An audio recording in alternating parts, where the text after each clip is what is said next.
16 ოქტომბერი სურსათის მსოფლიო დღეა. სურსათის უნებლობასთან დაკავშირებულ საკითხებსა და საქართველოში არსებულ გამოწვევებზე გაეროს სურსათისა და სოფლის მეურნეობის ორგანიზაციის პროექტის მენეჯერმა მიხეილ ზოხაძემ ისაუბრა. როგორც მან მედია ჰოლდინგ კვირას პრესკლუბში გამართულ პრესკონფერენციაზე აღნიშნა, ყოველ წვეთწყალს უნდა მოუფრთხილდეთ, რადგან ის ამოუწურავი რესურსი არაა. მისი განმარტებით, ძალიან მნიშვნელოვანია ამასთან დაკავშირებით ყველანი ჩვენ წილ პასუხისმგებლობას ვგრძნობდეთ. აღსანიშნავია, რომ წელს სურსათის მსოფლიო დღე წყალს მიეძღვნა. შეგახსენებთ, რომ სურსათის მსოფლიო დღე 2018 წლის დეკემბერში გაეროს გენერალური ასამბლეის მიერ მიღებული გადაწყვეტილებით დაწესდა. ამ დღის მიზანი საკვების უსაფრთხოების პრიორიტეტულობის გაზრდა და საკვების მიერი დაავადებების ტვირთის შემცირებაა.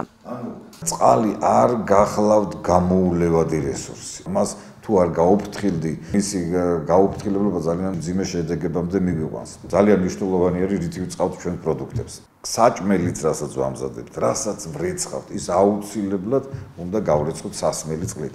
სასმელი წყალი გახლავთ როგორც სურსათი. ჩემი აზრით, ეს ყველაზე დიდი პრობლემა დღეს არის პირველადი წარმოება, სწორედ იქ არის კონტროლი აუცილებელი, იქ არის გასამკაცრებელი, თუმცა ეს არ გახლავთ მარტივი საკითხი, იმიტომ რომ საქართველოში ფერმერული მეურნეობები მცნება ესეთი არსებობს, მაგრამ ძალიან ნაკლებად ვართ წარმოდგენილი, სამწუხაროდ უმრავლესობა 90%-ზე მეტი ეს წვრილი მეურნეობები არიან, სამწუხაროდ ხშირად ისე ხდება, რომ ამ აღნიშნული საოჯახო მეურნეობების ფლობელებს კარგად არ აქვს გათვითცნობიერებული ის პრობლემები, რა პრობლემებიც შეიძლება მათ არასწორ ქმედებას მოყვეს, იგივე ანტიბიოტიკები, ის არასწორად მოხმარება, იგივე სანიტარიულ პირობებში, თუნდაც პირუტყვის გაზრდა და შემდეგ იქ უკვე სხვადასხვა პროდუქტების, მათ შორის მოწველა და შემდეგ ყველის დამზადება და ასე შემდეგ.